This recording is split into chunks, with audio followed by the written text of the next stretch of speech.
Hello everyone. I welcome you all to the first video of Political Science and IR syllabus for UPSC CSE, and I also intend to keep it very much relevant for UGC NET exam.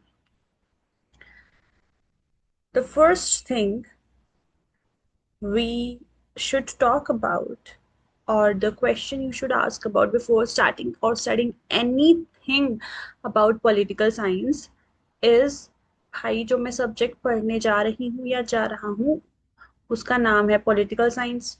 What is the meaning of political science? इसकी meaning को decode करने के लिए of the word political science, to answer the question what is political science, you have to go through steps of knowing first what is politics. So what is politics? Mr. Harold Laswell's definition stands out for me. He says politics is who gets what and how. So ये the whole power play determines or denotes what is politics. तो ये पूरा power play जो है ये ही politics है.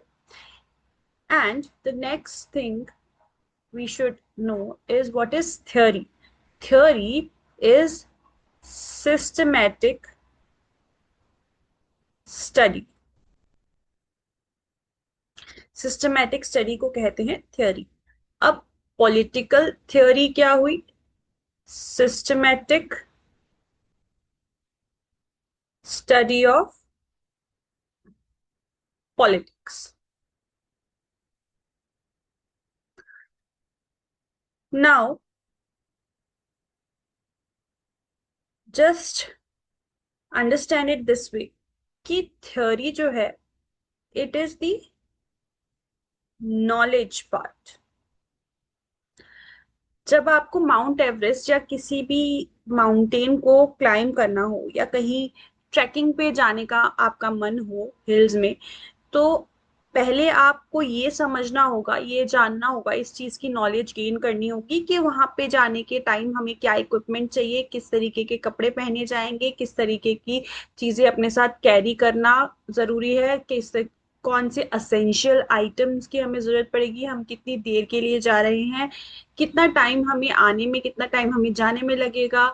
उसके अलावा माउंटेन रीजन में जो कंडीशंस है वेदर की वो कैसी हैं, किस तरीके का टेरेन है, और ये सब चीजें आप जानोगे तभी आप सक्सेसफुली उस चीज को कर पाओगे. ऐसा तो नहीं है कि एक दिन उठे और बिना कुछ जाने पहचाने कोई भी सेन आदमी अचानक से बस चल पड़ा पहाड़ चढ़ने और दो हाथ दो पैर लेकर पहाड़ चढ़ने की कोशिश करने लगा. ऐसा नहीं पॉसिबल है इन एनीवन्स सेन माइंड. सो सबसे पहले आप करोगे गेन नॉलेज, फिर उसको आप करोगे अप्लाई. नॉलेज गेन करने के बाद एप्लीकेशन का प्रोसेस जो है वो इनिशिएट होता है. और जो भी चीजें अप्लाई की जा सकती हैं या एप्लीकेशन जिनका पॉसिबल है उसी चीज को हम कहते हैं साइंस. आपने कभी वर्ड सुना होगा applied sciences. Physics chemistry biology इन सब चीजों को अप्लाइड, इन सब सब्जेक्ट्स को अप्लाइड साइंस कहते हैं. तो ये अप्लाई करने का प्रोसेस है साइंस. तो अल्टीमेटली पॉलिटिकल साइंस क्या हुआ? पॉलिट पॉलिटिक्स की थ्योरी की नॉलेज होने के बाद जब हम उसकी एप्लीकेशंस स्टडी करने जाते हैं, डिटरमाइन करने जाते हैं, प्रिडिक्ट करने जाते हैं, एनालाइज करने जाते हैं, इवेल्युएट करने जाते हैं, क्रिटिकल एनालिसिस करने जाते हैं, उन सब चीजों को कहते हैं political science. Hence can we say कि पॉलिटिकल साइंस के बड़े अम्ब्रेला में पॉलिटिकल थ्योरी एक सबसेट है? The answer would be yes. सबसे पहले आप थ्योरी पढ़ते हैं, फिर आप उसके एप्लीकेशंस पे फोकस करते हैं। ओके, सो मूविंग अहेड, जो हमारा पीएसआईआर का सिलेबस है उसमें जो सबसे पहला टॉपिक है उसका नाम है political theory, meaning and approaches. अब जो अप्रोचेस हमें कवर करनी है पॉलिटिकल थ्योरी के अंदर, उनको दो पार्ट्स में डिवाइड किया जा सकता है। दो पार्ट्स में डिवाइड करा जा सकता है, जिसमें पहला है क्लासिकल या ट्रेडिशनल, यानी कि जो पुराने समय से चली आ रही हैं, और मॉडर्न। ये इसकी स्टडी को इजी बनाने के लिए, पॉलिटिकल साइंस के या पॉलिटिकल थ्योरी के एवोल्यूशन को समझने के लिए, उसके अप्रोचेस को समझने के लिए ये डिविजन्स जो है वो हमारी एज के लिए कर दी गई हैं। क्लासिकल थ्योरी में सबसे पहले आता है नॉर्मेटिव, फिर एम्पिरिकल अप्रोच। हालांकि ज्यादातर यही दो अप्रोचेस तक सफिशिएंट मान लिया जाता है, बट एक और अप्रोच है एनालिटिकल अप्रोच, जिसे मैं कुछ हद तक यहाँ पे डिस्कस करने की कोशिश आपके साथ करूंगी। फिर मॉडर्न अप्रोचेस में आता है बिहेवियरलिज्म, और इसके अंडर में आते हैं systems approach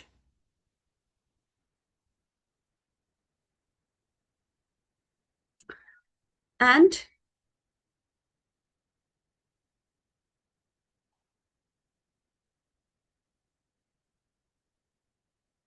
structural functional approach, and thereafter there is post behavioralism या post behavioralist approach. Now these two, इनको ज्यादातर लोग अलग पढ़ते हैं, यानी कि मॉडर्न अप्रोचेस को चार पार्ट्स में डिवाइड करके पढ़ते हैं, बट वो सही अप्रोच पढ़ाने की भी नहीं है, क्योंकि ये मैं आपको आगे जाके बताऊंगी कि कैसे इस ही बिहेवियरल रेवोल्यूशन या बिहेवियरलिज्म जो अप्रोच है, उन्हीं के कुछ अप्लाइड या रिफाइंड या मोर साइंटिफिक मॉडल क्रिएशन के पार्ट हैं systems approach and structural functional approach. Systems approach जो है वो डेविड ईस्टन की है, और structural functional approach Gabriel Armand.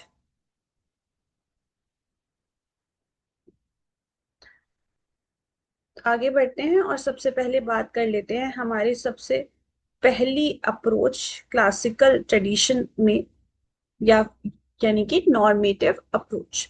अब नॉर्मेटिव जो है वो वर्ड से बना है नॉर्म। नॉर्म से हम समझ यहां लेते हैं ideals, ideas, morals, values, customs, traditions, यानी कि इन सब चीजों के बारे में इस अप्रोच में बात की जाती है। कह सकते हैं कि ये बहुत ही सब्जेक्टिव अप्रोच है, और ये बात करती है व्हाट शुड बी के बारे में। ये लोग आइडियल सिचुएशन को गेज करने की या उस पर अपना ओपिनियन देने की कोशिश करते हैं, यानी कि what should be the ideal form of government, इस तरीके के क्वेश्चंस रेज किए जाते हैं, और फिर उन पे अपने इमेजिनेशन के अकॉर्डिंग, अपनी सब्जेक्टिविटी के अकॉर्डिंग जो आंसर है वो फॉर्म किया जाता है। इसके जो सबसे बड़े प्रोपोनेंट हैं वो है प्लेटो हिमसेल्फ, जिन्होंने फिलोसोफर किंग का कॉन्सेप्ट जो है वो दिया था उनकी बुक रिपब्लिक में। सिलेबस में कहीं आगे जाकर जरूर इनके बारे में क्लियरली बात की जाएगी, पर अभी समझने के लिए आप लोग ये जानिए कि फिलोसोफर किंग जो है, this is one such person, according to Plato, who will rise through an education system which is also prescribed by Plato in his book Republic through merit and ultimately reach to rule or govern the state. तो क्या ऐसी कोई चीज exist करती है? Something like this exist? No, answer is no. So is this approach connected to reality? Answer is again no. And this is also a very big criticism of this approach, that facts do not matter to this approach. This is hence called utopian approach, कि बस ख्याली पुलाव है कि हाँ एक दिन आसमान को छूकर आना है, आसमान बहुत सुंदर होगा, फिर आसमान के अंदर क्या क्या होगा, स्वर्ग के अंदर क्या क्या होगा, बहुत कुछ बढ़िया होगा, अच्छे दिन आ जाएंगे। ये सब उटोपियन बातें जो हैं, जुमलेबाजी जो है, वो कुछ हद तक इस अप्रोच की एक फीचर है. Now next up is empirical approach. Empiricism जो है उसका मतलब है साइंटिफिक. साइंटिफिक से भी क्या फीचर्स ये लोग अडॉप्ट करते हैं कि ये फैक्ट्स पे फोकस्ड रहते हैं. ये लोग बात करते हैं व्हाट इज की, instead of thinking what should be. तो जो रियलिटी है, एग्जिस्टिंग सिस्टम्स और गवर्नमेंट हैं, उनकी ही स्टडी ये लोग करते हैं. इसके सबसे बड़े प्रोपोनेंट हैं एरिस्टोटल. और क्योंकि ये एक साइंटिफिक अप्रोच है, इसीलिए एरिस्टोटल को कहा जाता है father of political science. Aristotle ने स्टडी किया, टूर किया एंशियंट ग्रीस के सारे स्टेट्स का, एंड वहां के, जिनको उन्होंने अपनी बुक में कहा है कॉन्स्टिट्यूशंस, जिससे उनका यहाँ पे मतलब है governments, and not necessarily the written documents जिनको हम आज कॉन्स्टिट्यूशन कहते हैं. तो गवर्नमेंट्स का उन्होंने सारी स्टडी किया और उनके बारे में अपनी राय लिखी. उनके बारे में वहां पे उन्होंने कोशिश की कि पूरा डिस्क्रिप्शन दे सकें कि कहाँ पे क्या चल रहा है, उस अकॉर्डिंग सबको मतलब नॉलेज दे सकें कि किस जगह पे किस तरीके की सिचुएशन या किस तरीके का सिस्टम एग्जिस्ट करता है. ये उन्होंने जब स्पार्टा से जो एथेंस था वो वॉर हार गया था, उस इम्पैक्ट के तहत किया था. और वो जानने की कोशिश कर रहे थे कि एथेंस में कमी रह कहाँ गई है, किस तरीके के system all around the ancient Greece चल रहे हैं बाकी सब स्टेट्स में.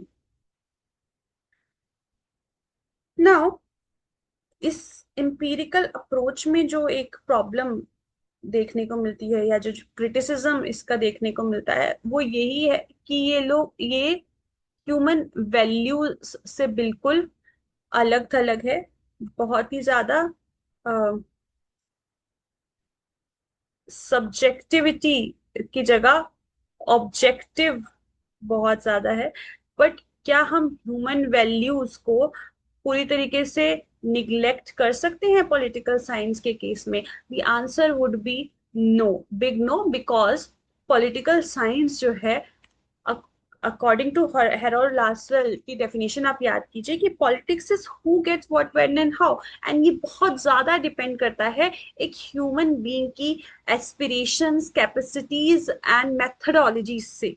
तो ह्यूमन वैल्यूज को इग्नोर करना ही इस अप्रोच की सबसे बड़ी क्रिटिसिज्म है। ये लोग नहीं आगे की सोचना चाहते, ये लोग नहीं प्रिडिक्ट करना चाहते, एनालाइज नहीं करना चाहते, फैक्ट्स को एज इट इज पढ़ने को ही ये पॉलिटिकल साइंस मानते हैं।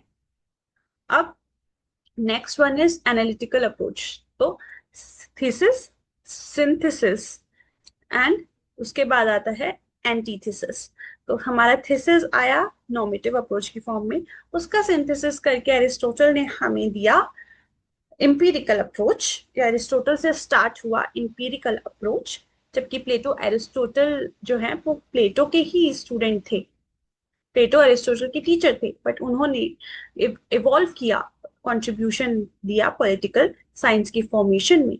एंड उसके बाद आता है एनालिटिकल अप्रोच, जिसमें कि करंट सिचुएशन को देखते हुए, व्हाट इज को देखते हुए प्रिडिक्ट किया जाता है व्हाट शुड बी, और और व्हाट वुड बी। इसका सबसे अच्छा एग्जाम्पल है कार्ल मार्क्स। उसका रीजन क्या है? उन्होंने अभी जो प्रेजेंट की उस टाइम पे वो देख रहे थे सिचुएशन यूरोप में, उसमें देख रहे थे कि एक रिच वर्सेस पुअर का बहुत ही गहरा, डीप डिवाइड जो है वो क्रिएट हो चुका था। और पुअर्स जो है वो काफी सप्रेस थे, एंड रिच जो है वो उनको और भी ज्यादा रिच बनने में मजा आ रहा था। तो यहाँ पे हैव्स एंड हैव नॉट्स जिस तरीके की टर्म उन्होंने यूज की, या प्रोलिटेरिएट एंड बर्जॉइस, तो इन सब टर्म्स को यूज करते हुए कार्ल मार्क्स ने प्रिडिक्ट किया कि अल्टीमेटली एक रेवोल्यूशन आएगा, और जो पुअर हैं वो जो तख्ता पलट है वो कर देंगे, रेवोल्यूशन लाएंगे, और ये लोग सब रूल करेंगे, और कोई भी हैव या हैव नॉट नहीं होगा। सोसाइटी में जो रिसोर्सेज हैं वो इक्वली डिवाइडेड होंगे। इस तरीके की बात करते हैं कार्ल मार्क्स। तो इनको हम बता सकते हैं कि ये हमारे एनालिटिकल अप्रोच को बिलोंग करते हैं। तीनों क्लासिकल अप्रोचेस कवर करने के बाद बिहेवियरलिज्म की बारी आती है। तो बिहेवियरलिज्म का जो रेवोल्यूशन है काफी टाइम बाद, 1940s and 1950s rather I would say, में आया, जब वर्ल्ड वॉर टू जो है वो जिस तरीके से हुई, एंड जो इम्पैक्ट उसका रहा, उसके चलते बिहेवियरलिज्म का एवोल्यूशन हुआ। स्पेशली जब लीग ऑफ नेशंस फेल हुआ, और ये जो हमारी क्लासिकल अप्रोचेस थी, ये बहुत सारे पॉलिटिकल क्वेश्चंस का आंसर, पॉलिटिकल इवेंट्स का सिनेरियो का एनालिसिस और प्रिडिक्शन, ये सब कुछ करने में फेल हो रही थी, उस टाइम पे इवॉल्व होता है बिहेवियरलिज्म। यानी कि यहाँ पे ऑब्जर्वेबल ह्यूमन बिहेवियर के थ्रू स्टडी करने की बात हुई पॉलिटिकल साइंस को। इन्होंने साइंटिफिक बनाने की कोशिश की ज्यादा, और इस सब्जेक्ट को, और इस तरफ गए कि डेटा कलेक्शन, डेटा एनालिसिस,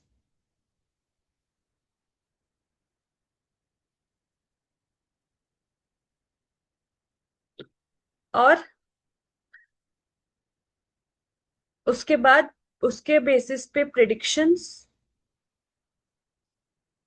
और डेटा कलेक्शन के मेथड्स पे फोकस करने की बात इन्होंने शुरू की।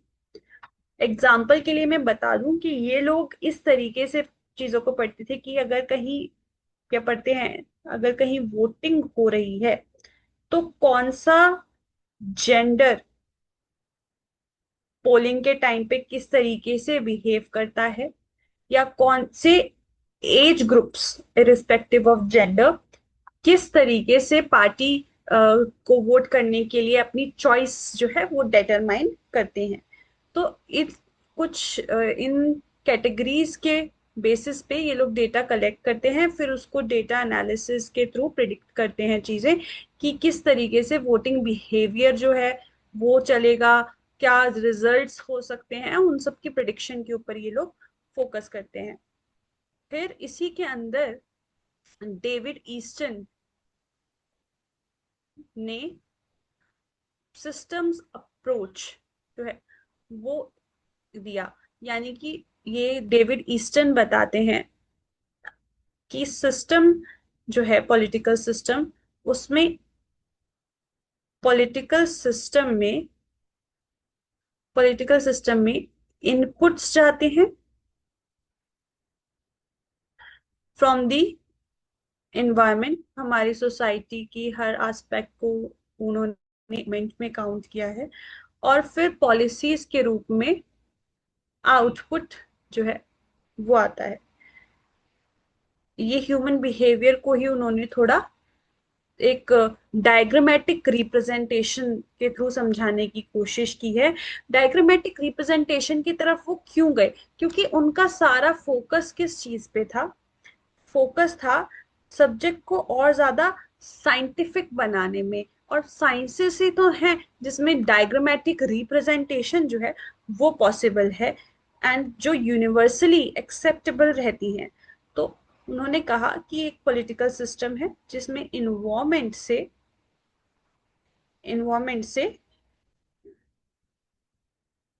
डिमांड्स और सपोर्ट की फॉर्म में इनपुट्स जाती है। यानी कि फार्मर्स की डिमांड है एमएसपी की, उनको बाकी कम्युनिटीज इंक्लूडिंग फार्मर कम्युनिटी का सपोर्ट भी मिलता है, लोग आवाज उठा रहे हैं, ये बात पॉलिटिकल सिस्टम तक पहुंची, यहाँ पे ये बात का प्रोसेसिंग हुई, और फिर डिसीजंस यानी कि लॉज पॉलिसीज की फॉर्म में और फिर उसके बाद अल्टीमेटली इम्प्लीमेंटेशन की फॉर्म में आउटपुट्स निकल निकल के आई। अब वो जो एग्जिस्टिंग सिस्टम में आउटपुट चल रही है उसके सारे फीडबैक जो हैं वो इन्वायरमेंट में वापस प्रोसेस होके अगेन डिमांड एंड सपोर्ट की फॉर्म में वापस पॉलिटिकल सिस्टम में जाएंगे। फॉर एग्जाम्पल, एक एमएसपी की पॉलिसी लेके आई गई, फिर आउटपुट इन्वायरमेंट में कुछ टाइम प्रोसेस हुई और रियलाइज हुआ कि कुछ टाइम बाद एमएसपी को और इंक्रीज करने की या के अम्ब्रेला को और भी क्रॉप्स तक पहुंचाने की जरूरत है। then this output will go through the environment and again be going into the political system in the form of demands and support, and hence this cycle goes on. So this is systems approach or systems model as propounded by David Easton. Next हमारा है structural functional approach. Structural functional approach में Gabriel ऑमंड ने जो कहा वो ये था कि हमारा जो पॉलिटिकल सिस्टम है वो डिवाइडेड है इंस्टीट्यूशंस में। यानी कि हर एक इंस्टीट्यूशन को उन्होंने बोला एक स्ट्रक्चर जो कि कोई ना कोई फंक्शन कैरी आउट करता है, और उसके बेसिस पे स्टडी करते हैं ये पॉलिटिकल साइंस को। यानी कि लेजिस्लेचर, एग्जीक्यूटिव, जुडिशियरी, ये अलग अलग सिस्टम्स हैं एक पॉलिटी के, एंड वो अपने अपने फंक्शंस करते हैं, जैसे कि ये लॉ बनाते हैं, ये लॉ इम्प्लीमेंट करते हैं, और ये एडजुडिकेशन का प्रोसेस संभालते हैं। तो ऑमन ने 7 फंक्शंस यहाँ पे डिटरमाइन किए और उन्होंने कहा कि चाहे यूएस हो, इंडिया हो या कोई ट्राइबल विलेज हो, देखिए इस बात को समझिए, please try to understand it like this कि यूएस, इंडिया, ट्राइबल विलेज, कोई चीज जब generally universally acceptable and applicable होती है, it is more of a science, it is more of a science. So he says that every political system must perform 7 jobs. What are those 7 jobs? So those 7 jobs are further divided into 4 inputs and 3 outputs. What would 4 inputs be? First one is socialization and recruitment, like teaching citizens about politics, bringing in leaders from the schools, families, and parties. Thereafter, interest articulation, expressing demands, unions के form में articulate होगा। और क्या, ये देखो, या ये है आपका फंक्शन, ये 7 जॉब्स हैं और इनको ये बताने की कोशिश कर रहे हैं कि ये किस स्ट्रक्चर के रूप में आपको दिखेंगी। So this is the function socialisation and recruitment, which structure will do it? Family, social, family, schools, and parties. Now if the function is interest articulation, that is expressing demands, which structure will do it? Unions, groups, and protests. So यहाँ पे structures, please remember, is equal to institutions. The function, if the function or the job is interest aggregation, which means combining demands into policies, which institution will do it? Which structure will do it? Parties and leaders. Then political communication is the function, which means spreading political information. Which institution is supposed to do it? Media and through speeches it is supposed to be done. Then comes the output jobs or output functions. Once the government has made law, means political system of, remember David Easton's diagram again please. So political system has processed the input jobs, so output jobs are supposed to happen. Hence rule making, that is making law, legislation, rule application, that is implementation. So which institution will do? Executive and bureaucracy. Then rule adjudication is supposed to happen. So who will do it? It will be done by courts, that is judiciary. So here is a diagrammatic representation of what Gabriel Armand is trying to convey to us. 7 critical functions are there. So उन्होंने 7 critical functions बताए, जिसमें कि again further classification है inputs and outputs के form में। Input functions में है political socialization and recruitment, then interest articulation, interest aggregation, and also political communication. So let me write it here, political communication. Then comes output functions, which include rule making, rule application, and rule education. So 4 and 3 is equal to 7 functions in total. So this is the structural functional model of Gabriel Armand. This is all but the way to study. We are talking about approaches here. So this is all that we are talking about, is nothing but the way to look at or to study political science. Now let us understand a little more by imagining how a political system would function according to the behavioralism, or especially with respect to the systems approach or structural functional approach, both. How do they work actually? Start imagining. So week 1, noise rises. Of course, it all of these functions are not getting done in one day. This is a whole month or year. So let's imagine for a month in the life of a political system. Week one would be noise rises, that is input demand support के form में it will go to the political system. अब noise rises यानी कि demand support जा रहा है, वो जा कैसे रहा है? Farmers protest for MSP, student rally for jobs, women demand safety, and these are all raw interest articulation. Interest articulation again, remember किन के फॉर्म में होगा? Unions, groups. Hmm? Then political parties and unions will step in. They will bundle all the demands and prepare some agenda, manifesto, agenda. Then media will run some hashtags, TV debates will happen, and all this pressure will go into the input box of political system. Then what will happen in the week two? Political kitchen में क्या होगा? Conversations होंगी. Parliament में session start होगा. Ruling party plus opposition party will clash.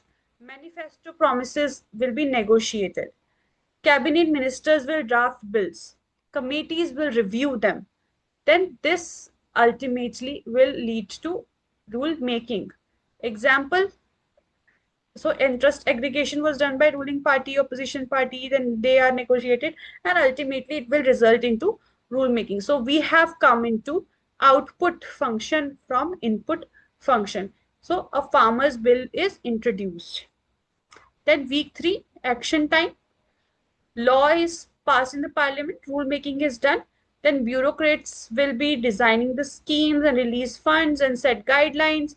They will apply the rule. Citizens will begin to experience what has changed. That is, let's say, declaration of MSP for wheat. Now, for the week four, some feedback will generate in the environment. Farmers will see if the MSP is really implemented and if they are happy with the amount of MSP, and some are happy, so they will support it. Some will find loopholes, so they will generate new demands. And then opposition can also go and challenge things in the court, so question things in Lok Sabha, and media will also highlight the failures. Then courts will be stepping in to check if the law violates the constitution, which means rule adjudication will happen.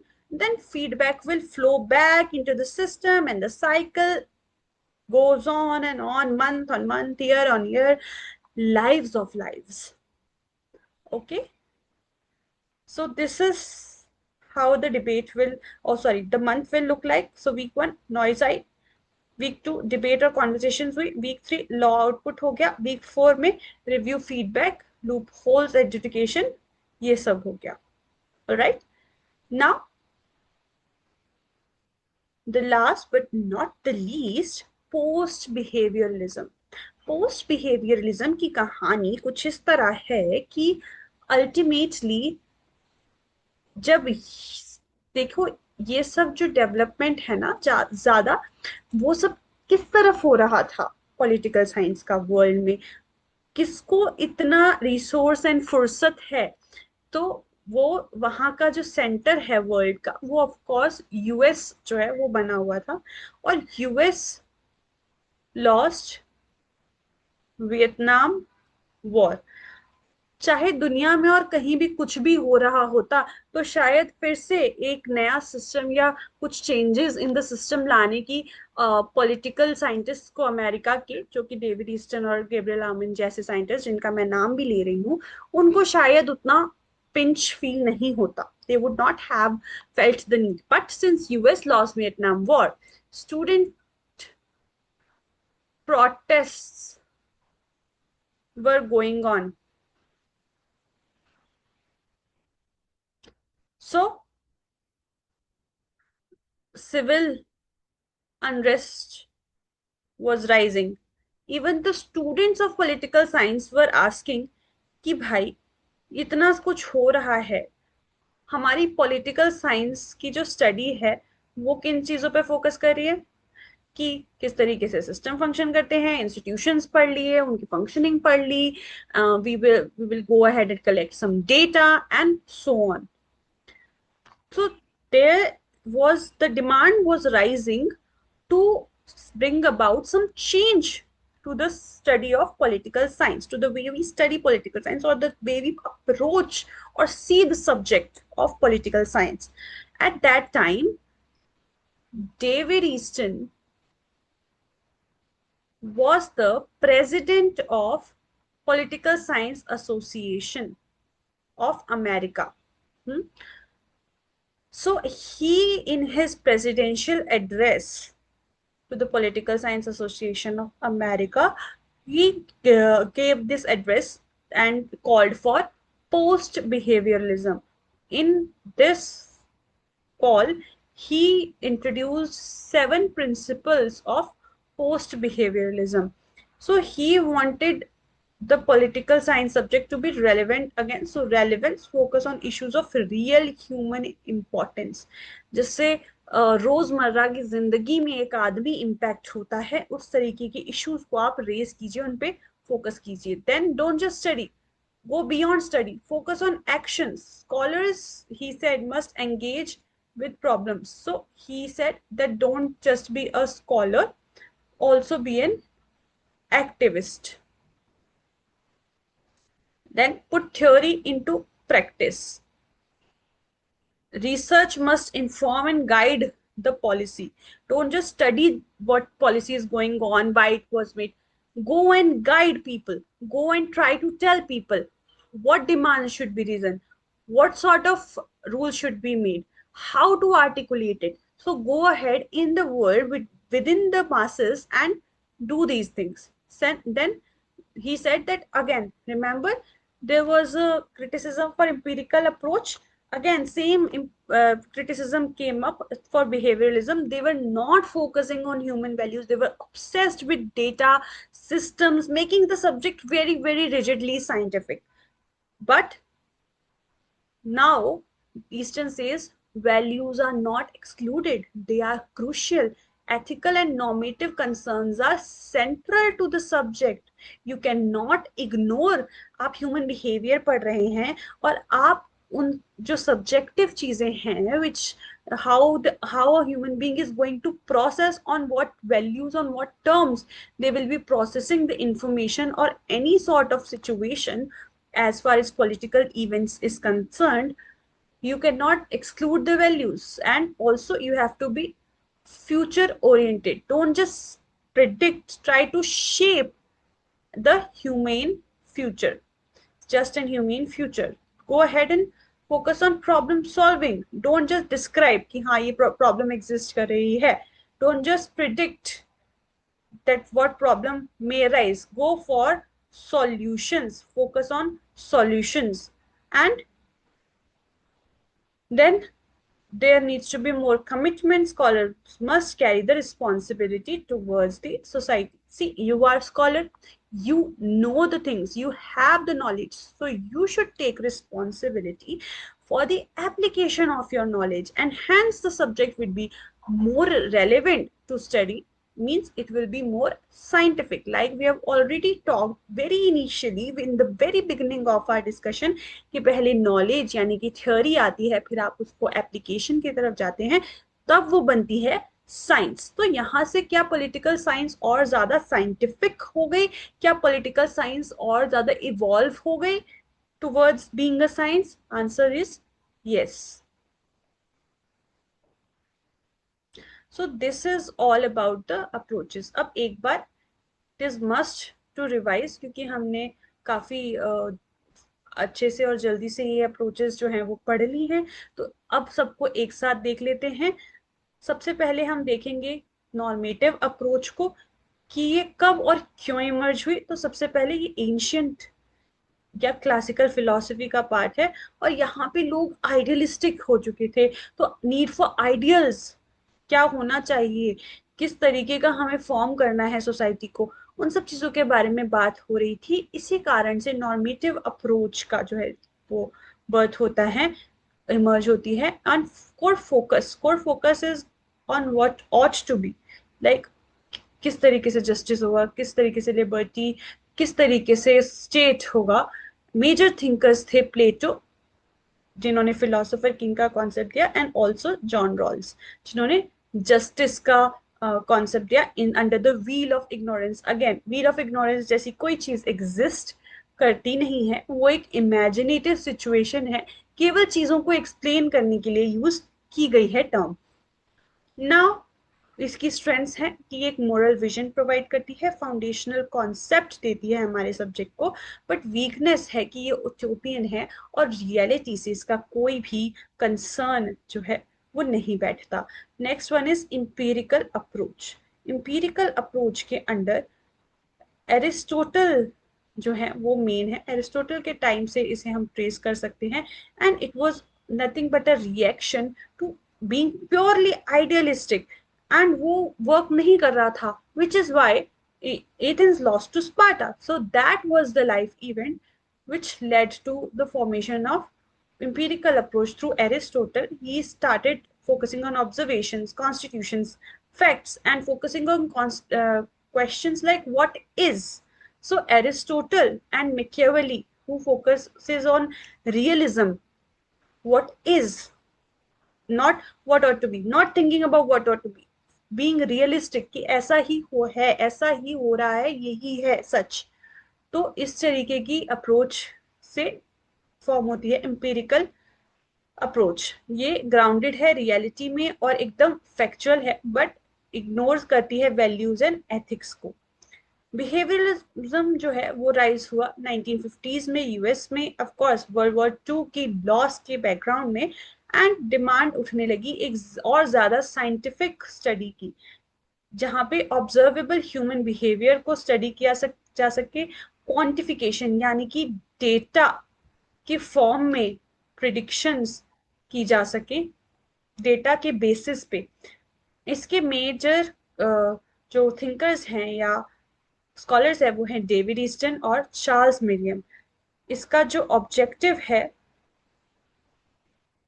वो है, strengths हैं जो है वो है scientificness, objectivity and data driven approach, but it also ignore values, became method obsessed.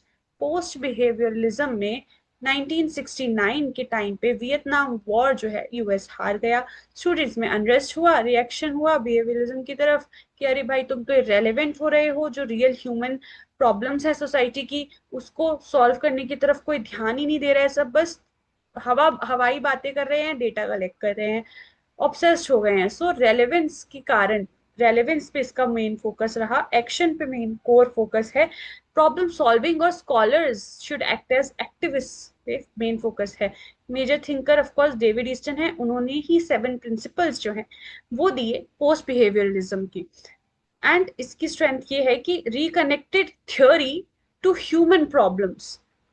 Then again इसकी weakness है, it can compromise objectivity और वेगली एक्टिविज्म, हर एक पर्सन आज के टाइम पे एक्टिविस्ट बन के घूम रहा है का इश्यू जो है पोस्ट बिहेवियरलिज्म से शुरू हुआ। यहीं पे हम सिस्टम्स अप्रोच, जैसा कि अब आप देख पाओगे यहाँ पे ईयर्स भी दिए हुए हैं 1950s एंड 60s में, यानी कि बिहेवियरलिज्म की इवोल्यूशन का पार्ट ही है system approach, and holistic models create करने की कोशिश हो रही थी सब्जेक्ट को और साइंटिफिक बनाने की कोशिश के तहत सिस्टम्स अप्रोच जो है वो डेविड ईस्टन ने दी। इसका मेन फोकस था पॉलिटिक्स को एक system of inputs, conversion, outputs and feedback की फॉर्म में रिप्रेजेंट करना, और स्ट्रेंथ्स है कि ये डायनामिक है, एडेप्टेबल है, हर जगह एप्लीकेबल है, कोई भी सिचुएशन आप पिक करो और उसको यहाँ पे इस साइकिल में फिट करके देखो वो फिट हो जाएगी, एडेप्टेबल है, एंड प्रोसेस का एक फ्लो जो है वो क्लियरली डिफाइन करता है। बट इसकी वीकनेस है कि ये बहुत ही एब्स्ट्रैक्ट है और इम्पीरिकली इतना टेस्टिंग के लिए कुछ है नहीं, कोई भी सिचुएशन आप पुट करोगे तो वो फिट हो जाती है। तो रिप्रेजेंटेशन तो ठीक है, बट इस चीज को हम किसी भी तरीके के कंडक्शन ऑफ टेस्ट के लिए क्या ही इस्तेमाल करें, इसका एक इशू है।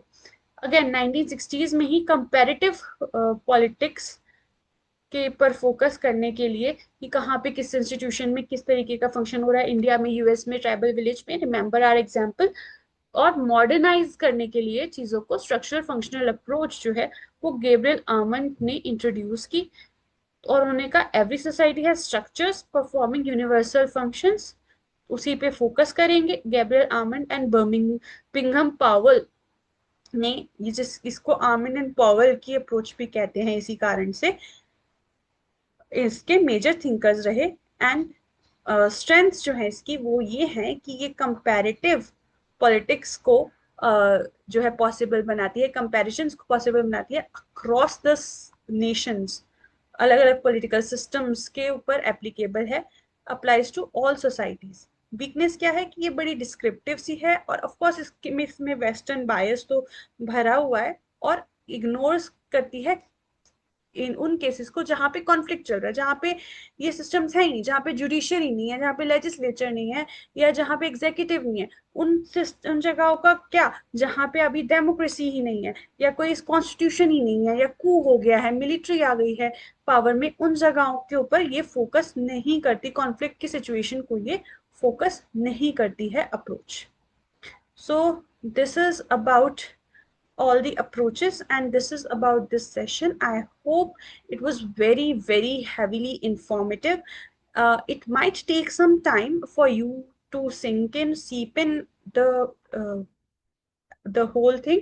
So better you can always go through the video again and again. I'd be happy to resolve all of your doubts. Please don't hesitate. छोटे से छोटा बड़े से बड़ा डाउट आप मुझे कमेंट सेक्शन में रीच आउट कीजिए, पूछिए।